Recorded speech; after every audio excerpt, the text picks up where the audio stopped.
Everyone, this is Shobhit Tirwan. I hope आपका English का exam बहुत ही अच्छा गया होगा। अच्छा गया है, बहुत बढ़िया बात है। इसी जोश को लेके आप आगे के एग्जाम्स दोगे, और अगर किसी कारणवश अच्छा नहीं गया ना, और अच्छी बात है। इसी जोश को लेके, इसी गुस्से को लेके, इसी आग को लेके आगे के एग्जाम्स को आपको फोड़ के आना है। अगला टारगेट आपका साइंस का एग्जाम है। साइंस के एग्जाम के लिए आपने बतेरी स्ट्रेटेजीज वीडियो देख ली होंगी। कल एक ही दिन में 100 चैनल ने 100 वीडियोस भर दी हैं। मैंने जानबूझ के नहीं डाली, मैंने कहा बच्चे का दिमाग खराब हो जाएगा, एक वीडियो लेके आऊंगा और वो एक वीडियो बाकी की 100 के बराबर होंगी। आज इस इकलौती वीडियो में बिना टाइम वेस्ट करे आपको हर एक चीज में बताने वाला हूं। मेरे 5 साल के एक्सपीरियंस जिससे बच्चों ने 95-98% स्कोर करा है साइंस के एग्जाम में, वो मैं आपके सामने रखने वाला हूं। क्या क्या स्ट्रेटेजी आपको यूज करनी है, क्या क्या पेपर प्रेजेंटेशन के लिए आपको दिमाग में रखना है, कैसे आपको टाइम मैनेज करना है, ये सारी चीज इस इकलौती छोटी वीडियो में मैं आपको बताने वाला हूं। शुरुआत करते हैं, ज्यादा टाइम में वेस्ट नहीं करूंगा। सबसे पहली चीज जो आपको दिमाग में रखनी है वो ये है कि भाई सबसे पहला काम है कंप्लीट करना सिलेबस। सारी स्ट्रेटेजीज गई भाड़ में। पहला काम है कि जो जो सिलेबस है उसको कैसे कंप्लीट करें। उसके लिए सबसे पहली चीज दिमाग में ये रखना, कभी भी आसान चैप्टर से मत शुरू करना। ये मत सोचना पहले भैया आसान आसान खत्म कर लेता हूं, आखिर के दिन पे सारे मुश्किल चैप्टर कर लूंगा। नहीं हो पाएंगे। ये पर्सनल एक्सपीरियंस है मेरा। आखिर के दिन पे वैसे इतनी हड़बड़ी होती है, वैसे इतनी टेंशन होती है, आप सोचोगे इससे बढ़िया छोड़ के चले जाता हूं, इससे बढ़िया छोड़ के चले जाती हूं, जो हो रहे हैं वो ही कर लूं। तो इसलिए अभी जो आपका गैप डेज है वो शुरू हुए हैं, अभी आपके अंदर जोश पूरा है। तो स्टार्ट आपको करना है हार्ड चैप्टर से। Complete hard chapter first. जो भी आपको चैप्टर ऐसे लगते हैं कि यार ये मेरे से नहीं हो पाते, इससे सवाल मेरे से नहीं हो पाते, ये मेरे को मुश्किल लगता है, वो चैप्टर्स को आपको उठा के पहले करना है। कैसे करना है ये मैं आपको रामबाण तरीका बता रहा हूं। वो बुक क्या कर रही है, वो बुक क्या कर रहा है, भाड़ में जाए। मैं आपको वो एक्सपीरियंस बता रहा हूं जिससे बच्चे इस लाइन को यूज करके, इस पूरे तरीके को यूज करके अच्छा पढ़ के आए हैं। वो आपको यूज करना है, लकीर मान लेनी है इस चीज को। सबसे पहली चीज, प्रिंट आउट निकाल लो नोट्स का। जो नोट्स मैंने दे रखे हैं पिछले 4 साल से, यार बच्चे यूज कर रहे हैं, आपके सीनियर्स ने इतने तगड़े तगड़े नंबर लेके आए हैं, वो नोट्स आप उठाओ। बहुत ज्यादा डीप डाइव करके, रिसर्च करके उन नोट्स को बनाया गया है। आपके शायद डाउनलोड हो रखे होंगे, नहीं हो रखे मैं नीचे डिस्क्रिप्शन में लिंक दे दूंगा, ड्राइव का लिंक है। निकालो, 100-200 रुपए लगेंगे, उनका प्रिंट आउट निकाल लो। पहला काम। अब प्रिंट आउट निकालने के बाद कोई एक वीडियो चला लो। कोई भी आप वन शॉट वीडियो चला सकते हो, 1.5x पे देख लो, या फिर आपके जो प्रशांत भैया मैराथन ले रहे हैं, कल उन्होंने अनाउंस कर दिया है सारे गैप डेज में वो एक मैराथन लेने वाले हैं। उसमें आपका पूरा सिलेबस कंप्लीट करवाया जाएगा, तो आप उसको फॉलो कर सकते हो। तो आपने सामने वीडियो चला ली, इधर आपके नोट्स रखे हुए हैं, साथ साथ में चीजों को समझ रहे हो, साथ साथ में टॉपिक्स को समझ रहे हो, साथ साथ में नोट्स में पढ़ रहे हो। अगर आपको कुछ ऐसा लग रहा है जो नोट्स में इंक्लूडेड नहीं है, या फिर भैया ने अलग बताया है, तो प्रशांत भैया ने जो चीज बताई है वो नोट्स में लिख लो, वहीं पर अंडरलाइन कर लो। तो ये जो आपके प्रिंट आउट करे नोट्स हैं, ये आपके लिए एक तरह से संजीवनी है। इसको आपको पूरे टाइम बैठ के अपने सामने रखना है, और इसमें जो जो चीजें लिखी हैं वो आपके दिमाग में होनी चाहिए। तो पहला काम प्रिंट आउट निकाल लिया नोट्स का। दूसरा काम, नोट्स को साथ में रखे मैराथन देख ली, कहीं से भी देखो। मेरी हम ये बता रहे हैं, मैं आपको इसमें बताना चाह रहा हूं, मैंने, प्रशांत ने और दिगराज सर ने, हम तीनों ने बैठ के पूरा रिसर्च करके हर एक चीज को सोच समझ के आप सभी के लिए मैराथन डिजाइन करी है। साइंस के लिए प्रशांत भैया EXP चैनल पे लेने वाले हैं, दिगराज सर अपने चैनल पे लेने वाले हैं, मैं आपके अपने वाले चैनल पे लेने वाला हूं, मैथ्स बाय शोभित निर्वाण वाले पे। तो हम तीनों ही एग्जाम्स में अपना 120% देने वाले हैं। आपका यह फर्ज बनता है कि आप 150% दे के आओ, और 90 में से 100 में से 100 फोड़ के आओ। क्या मेरी बात समझ में आ रही है? तो इसलिए पहला काम प्रिंट आउट निकाल लो। दूसरा काम, मैराथन साथ साथ में देखनी है, जो जो इंपॉर्टेंट चीज लग रही है अंडरलाइन करा, जो जो इंपॉर्टेंट चीज लिख ली है लिख ली साथ में। तीसरा काम, एनसीईआरटी के क्वेश्चंस। तो आपने एक चैप्टर उठाया, नोट्स पढ़े, मैराथन से आपने ओवरव्यू लिया। अब इसके बाद आपका काम होगा कि आपने सारे एनसीईआरटी के क्वेश्चंस पढ़े, एनसीईआरटी के इंटेक्स क्वेश्चन, एनसीईआरटी के बैक एक्सरसाइज क्वेश्चन। इससे क्या हुआ, आपका एक चैप्टर कंप्लीट हो गया।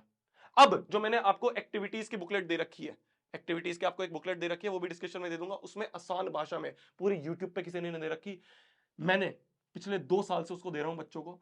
उसमें मैंने हर एक एक्टिविटी हो, एनसीईआरटी की एक्टिविटीज समझ में नहीं आती बच्चों को, जो नीला डब्बा होता है, मैंने क्या कर रहा है उन एक्टिविटीज को बहुत आसान भाषा में लिख के आपके सामने डाल रखा है। तो आपका काम क्या रहेगा, उस पीडीएफ को डाउनलोड कर लो, उसमें से उसी चैप्टर की, चैप्टर वाइज डिवाइड कर रखी है, उस चैप्टर की जितनी भी एक्टिविटीज है एक बार आसान भाषा में पढ़ लो। आपने इतना कर लिया, आपका एक चैप्टर खत्म। लास्ट में आप सारे पीवाईक्यूज कर लोगे, वो भी मैंने नोट्स में दे रखे हैं। वापस से आपके सामने रख रहा हूं मैं चीज, नोट्स प्रिंट आउट करवाओ, लेक्चर देखो, जो भी इंपॉर्टेंट लग रहा है नोट्स में लिख लो। इन नोट्स को याद कर लिया, एनसीईआरटी के जो क्वेश्चंस है वो आपने एक बार सॉल्व कर लिए, आपका चैप्टर खत्म। क्या मेरी बात समझ में आई? इस तरह से आप एक एक चैप्टर को कंप्लीट करना शुरू करोगे। ऑर्डर रखना है आपको हार्ड से लेके इजीएस्ट। सबसे पहले हार्ड हार्ड करने हैं, फिर उसके बाद लास्ट में आप इजी इजी चैप्टर्स कर लोगे, क्योंकि इजी चैप्टर तो आपको आते ही है। मेन बात है कि आप हार्ड चैप्टर को कितना अच्छा स्ट्रॉन्ग करके उसके भी करके आ रहे हो सवाल, जिससे आप 100/100 फोड़ के आओगे। क्या मेरी बात समझ में आ रही है? नेक्स्ट चीज जो आपको टाइम मैनेजमेंट का ध्यान रखना है, इंग्लिश का टाइम मैनेजमेंट की मैंने जो टिप दी थी, मैक्सिमम बच्चों ने, मैं इंग्लिश के पेपर में बच्चों से पूछने गया, उसके बाद बच्चों को बहुत हेल्प आई थी उस टिप की। वही मैं उसी तरह की टिप आपको यहाँ पे देने वाला हूँ। सबसे पहली चीज, जो शुरू के आपको 15 मिनट मिलते हैं, इंग्लिश में वो रीडिंग टाइम होता है, तो आपने रीडिंग कंप्रीहेंशन पढ़ लिया था। साइंस में क्या पढ़ोगे? तो साइंस में जो आपके शुरू के 15 मिनट है, इसमें दो काम आपको करने हैं। पहला काम आपको ये करना है कि जो भी चॉइस वाले क्वेश्चंस है, जो भी चॉइस वाले क्वेश्चंस है, उसमें अभी बैठ के पढ़ लो कि कौन सा क्वेश्चन अटेम्प्ट करना है। ये मत सोचना कि यार ये करके देख लूंगा, ये नहीं हुआ तो दूसरा कर लूंगा, टाइम वेस्ट होगा। अभी बैठ के जो शुरू के 15 मिनट है, इसी में देख लो कि यार ये ऑप्शन है और ये ऑप्शन है, ये वाला करूंगा, ये वाला चॉइस करूंगा, ठीक है? और उसी को करना है, आखिरी में जाके चेंज नहीं करना, पहली चीज। और दूसरी चीज, जहां पे भी न्यूमेरिकल्स हैं, उसमें जो एसआई यूनिट्स हैं, उनको अंडरलाइन कर लो, एसआई यूनिट्स को अंडरलाइन कर लो। ये क्यों कह रहे हो भैया आप? ये इसलिए कह रहा हूं, कई बार क्या होता है, यूनिट कन्वर्जन करना होता है, तो जब आप अंडरलाइन कर दोगे ना चीजों को, तो आपको लगेगा अच्छा यार 2 सेंटीमीटर में दिया, 1 मीटर में दिया है, 1 मीटर पर सेकंड में दिया है, 1 किलोमीटर में दिया है, तो आपको यहाँ पे यूनिट चेंज करना होगा। तो जैसे ही आप उस सवाल पे आओगे और आपको दिखेगा अंडरलाइन, तो आपके दिमाग में घंटे बजेगी, अरे यार पहले यूनिट कन्वर्जन कर लेता हूं। ये काम करना है आपको शुरू के 15 मिनट में, चॉइस वाले क्वेश्चंस और आपके जो भी ऐसा यूनिट्स है उनको अंडरलाइन कर लिया। अब बात करते हैं हम टाइम मैनेजमेंट की। टाइम मैनेजमेंट के लिए मैंने पहले ही बता रखा है आपको, 80 मार्क्स के लिए 180 मिनट नहीं है आपके पास, 170 मिनट है, क्योंकि 10 मिनट मैंने पहले ही साइड में निकाल दिए। अब आप क्या करोगे, अगर आपके पास 80 मार्क्स के लिए 180 170 मिनट है, तो आपके पास 1 मार्क्स के लिए कितने हैं? 1 मार्क्स के लिए आपके पास 170/80 है। इसको आप जुड़ा गुणा भाग जो भी करना है वो कर लेना, अप्रोक्सीमेटली 2 मिनट आएगा। मतलब कि 1 मार्क्स के क्वेश्चन के लिए आपके पास 2 मिनट है। तो भैया क्या बार बार घड़ी देखते रहेंगे, 1 मार्क के लिए 2 मिनट, 1 मार्क के लिए? नहीं नहीं नहीं। जैसे मान लो फॉर एग्जांपल आपका सेक्शन बी है, सेक्शन बी आपका 12 मार्क्स का है, ठीक है? 1 मार्क्स के लिए 2 मिनट है, तो 12 मार्क्स के लिए आपके पास कितने हो गए? 12 इंटू 2, 24 मिनट हो गए। मतलब कि जब आप सेक्शन बी शुरू करोगे, तो आपके दिमाग में होना चाहिए कि यार 24 मिनट तक ये वाला सेक्शन खत्म हो जाना चाहिए, जिससे कि मेरे को आखिरी में 10 मिनट मिलेंगे, आखिरी में 10 मिनट मिलेंगे, जिसमें मैं पूरा जो पेपर है उसको एक बार रिवाइज कर पाऊंगा। क्या मेरी बात समझ में आ रही है? तो इसीलिए ऐसे आपको दिमाग में रखना है कि भाई सेक्शन बी 12 मार्क्स का है, 12 दूनी 24, तो हर सेक्शन जो है आपको उसके डबल टाइम में खत्म करना है। जितने मार्क्स हैं, 2 मार्क्स का हो गया ना, तो 12 मार्क्स है तो 24 मिनट में खत्म करना है। सेक्शन सी जितने मार्क्स का होगा उसके डबल टाइम में आपको उसको खत्म करना होगा। क्या मेरी बात समझ में आ रही है? ये बात आपको दिमाग में रखनी है, इससे क्या होता है, एक आइडिया बना रहता है। हम अगर ऐसे हवा में चलते रहेंगे कि यार बहुत टाइम है, बहुत टाइम है, तो आखिरी में दिक्कत आएगी। इसलिए इस तरह से अपने दिमाग में एक फॉर्मेट बना के रखना। आगे अगर हम बात करें आपके पेपर प्रेजेंटेशन वगैरह की चीजों में, न्यूमेरिकल्स में रेस नहीं लगानी है। बच्चों के न्यूमेरिकल्स में क्यों नंबर कटते हैं? इसलिए कटते हैं क्योंकि वो सोचते हैं जल्दी जल्दी जल्दी जल्दी कर लूं, मैथ्स की तरह जल्दी जल्दी जल्दी कैलकुलेशन कर लूं। अरे आराम से करो, किसी से रेस नहीं लग रही है। ये नहीं है कि अगर मेरे सामने वाले बच्चे ने 5 मिनट में कर दिया तो मेरे को 4 मिनट में करना है। किसको फर्क पड़ रहा है? फर्क इससे पड़ता है क्या तुमने सही करा या गलत करा। तो इसलिए किसी से रेस मत लगाना कि यार न्यूमेरिकल उस वो 2 मिनट में करेगा तो मैं भी 2 मिनट में करके दिखाऊंगी।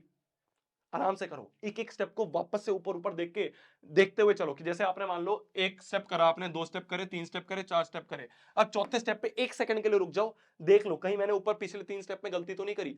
अगर कोई गलती करी है तो यहीं पे उसे सही कर दो, वरना क्या होगा, आपने पूरा क्वेश्चन कर दिया, फिर आप रीचेक कर रहे हो, आपने देखा यहां पे गलती है, पूरा क्वेश्चन काटोगे।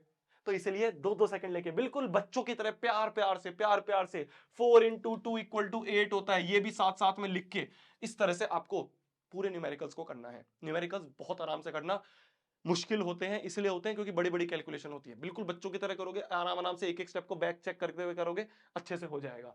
फॉर्मूलाज के भी आपके नंबर होते हैं, तो ब्रैकेट में फॉर्मूले जरूर लिख के आना। कोई क्वेश्चन ऐसा है जिसमें आपको नहीं समझ में आना, तो एटलीस्ट फॉर्मूला तो लिख के आ जाना, उसके भी नंबर मिलते हैं।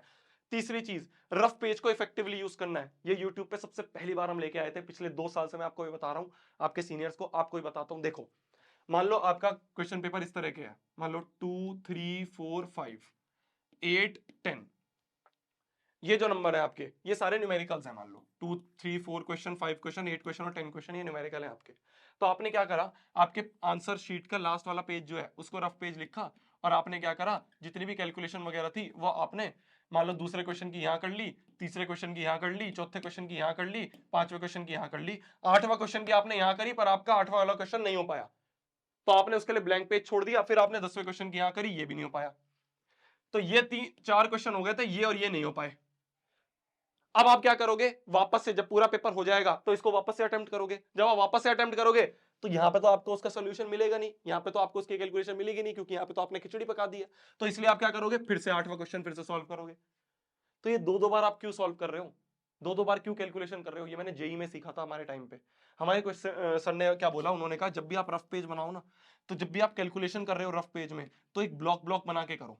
जैसे कि दूसरे नंबर क्वेश्चन की कैलकुलेशन करी, यहां खत्म हो गई, तीसरे नंबर की यहां खत्म हो गई, चौथे नंबर की आपकी कैलकुलेशन यहां खत्म हो गई।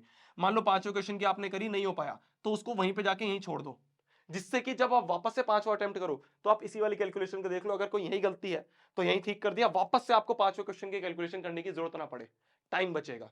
ये जेई में बहुत काम आता था, न्यूमेरिकल्स में आपको मैथ्स हो गई चाहे फिजिक्स हो गई, उसमें भी बहुत काम आएगा। तो जो भी आप रफ पेज का इस्तेमाल कर रहे हो, उसमें इस तरह से बांटते हुए चलो कि भाई छठा क्वेश्चन मैंने इतने में करा, 10वां क्वेश्चन मैंने इतने में खत्म करा, कि अगर कोई क्वेश्चन आपसे नहीं हो पाया तो आपने क्या करा, वापस आके सिर्फ कैलकुलेशन देख ली उसी ब्लॉक में। क्या मेरी बात समझ में आ रही है? बहुत काम आता है ये, छोटी छोटी चीजें। बच्चों को लगता है क्या बता रहे हैं यार भैया, क्या हो जाएगा इससे, हो जाएगा। जब आप एग्जाम दे रहे होते हो और आंसर शीट आपकी खींच रही होती है टीचर, तब उस समय एक एक सेकंड आपको लगता है कि यार एक सेकंड और मिल जाता मैं लिख देता, तो वो एक सेकंड बचाने के लिए मैं आपको ये टाइम बता रहा हूँ, ये चीजें बता रहा हूँ, ये ट्रिक्स बता रहा हूँ। आगे अगर हम बात करें, थोड़ा सा मेरा गला आपको बैठा बैठा दिखेगा, फीवर है। एमसीक्यूज में करेक्ट ऑप्शन पूरा लिखो, ये आपको पता ही होगा, आपके टीचर ने बताया होगा कि मान लो आपका एमसीक्यू है, तो एमसीक्यू में मान लो आपका सेकंड क्वेश्चन है, तो आपने लिखा आंसर नंबर सेकंड और उसका आंसर है मान लो बी, तो बी को पूरा लिखो, ऐसे खाली बी लिख के छोड़ के नहीं आना, बी और उस बी का ऑप्शन जो है वो पूरा लिखो और फिर उसके बाद ऐसे टिक लगा के जाओ। ये होता है आपको अच्छे से आंसर लिखने का तरीका, कि आंसर नंबर 2 जो है उसका बी ऑप्शन करेक्ट है और बी ऑप्शन पूरा ये है, जो भी आपको क्वेश्चन पेपर में दिया हुआ है वो पूरा ऑप्शन लिख के आना है। पांचवी चीज, जो आपकी पेपर की पिछली वाली रात होगी, जैसे आपका 2 तारीख को पेपर है, तो 1 तारीख की रात को आपका काम क्या रहेगा, जल्दी से आपके एग्जाम्पलर के जितने भी एमसीक्यूज हैं वो पढ़ लेना। कई बार डायरेक्ट उठ के आ जाते हैं एग्जाम्पलर के एमसीक्यू, तो एक बार ऊपर ऊपर से देख लेना कि अच्छा ये एमसीक्यूज हैं। पीवाईक्यूज एक बार वापस से देख लेना, नोट्स में मैंने दे रखे हैं, वरना पीवाईक्यूज की बहुत बुक्स भी मिलती हैं, कुछ आपके यूट्यूब चैनल भी करवा रहे होंगे, तो जल्दी जल्दी स्किप कर करके उन सारे पीवाईक्यूज को एक बार देख लेना, रिपीट होने के चांसेस होते हैं। और एक्टिविटीज की बुकलेट जो है वो एक बार वापस से पढ़ लेना। ये 3 चीजें वो हैं जिसमें से आपको दिखेगा अगले दिन डायरेक्ट सवाल उठ के आए हैं, तो इसलिए मैं कह रहा हूं पिछली रात को एक बार ऊपर से देख लेना। कई बार क्या होता है यार, क्या पता नसीब हमारा अच्छा निकल जाए, डायरेक्ट उठ के आ जाए क्वेश्चन, तो हम डायरेक्ट लिख के आ पाएंगे। लास्ट चीज, डायग्राम्स की जो हेडिंग होती है वो आपको टॉप पर देनी है, मतलब कि मान लो आपने डायग्राम बनाना शुरू करा, ठीक है, ये आपका ये पेज है, तो आपने डायग्राम यहां पे बनाया, तो कोशिश करना उसकी हेडिंग यहां ना देके शुरू में हेडिंग देना। शुरू में हेडिंग, जैसे मान लो आंसर लिखा आपने, शुरू में हेडिंग दी, फिर उसके बाद डायग्राम बनाया। इसके पीछे लॉजिक होता है, क्या टेंशन लेनी है लॉजिक के पीछे।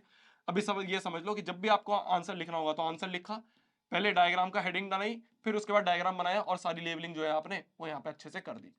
पूरी लेबलिंग करना, बड़ा डायग्राम बनाना, पेपर नहीं बचाने आपको। पेपर आप जितने ज्यादा भरोगे उतना ज्यादा आपका अच्छा पेपर दिखेगा, टीचर को लगेगा हाँ यार बच्चे को नॉलेज ज्यादा है, तो इसलिए पेपर नहीं बचाने, बहुत छोटे छोटे इतना नहीं लिख के आना, कीड़े मकोड़े नहीं मारने हैं, अच्छी पेपर प्रेजेंटेशन करके आओ। अगर आप कम पढ़कर भी अच्छा फोड़ के आ सकते हो तो क्यों नहीं आते, वो सारा डिपेंड करता है आप पेपर प्रेजेंटेशन किस तरह से करके आ रहे हो, किस तरह से आपने सारे क्वेश्चंस कर रखे हैं। ये नहीं कि पहला क्वेश्चन यहां कर दिया, आखिरी वाला क्वेश्चन सबसे पहले कर दिया, पहला वाला क्वेश्चन आखिरी में करके आ रहे हो। एक सीक्वेंस में चलो, टीचर को ज्यादा कष्ट मत दो, अगर ज्यादा कष्ट दोगे तो वो नंबर देने में कष्ट देगा।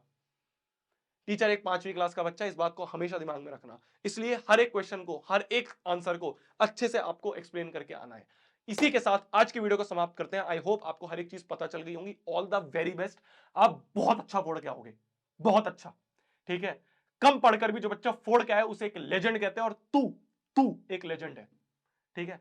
अच्छा फोड़ के आएगा, टेंशन नहीं लेनी, ऐसे एग्जाम्स आते जाते रहेंगे। सबसे पहली प्रायोरिटी है तू, अपनी हेल्थ का ख्याल रखना, अपने ऊपर का अपने ध्यान रखना। ये नहीं कि पागल ही हो गया बिल्कुल पढ़ने में कि हेल्थ खराब हो गई, पूरे 4 दिन आपने पढ़ने में लगा दिए, 5वें दिन एग्जाम ना देके आए पे तो क्या होगा, कुछ नहीं हो पाएगा। तो इसलिए हेल्थ का भी ध्यान रखना है, हर एक चीज को आराम आराम से करना है। बहुत इजी पेपर आने वाला है, आप अच्छा फोड़ के आओगे, ये बात की गारंटी है।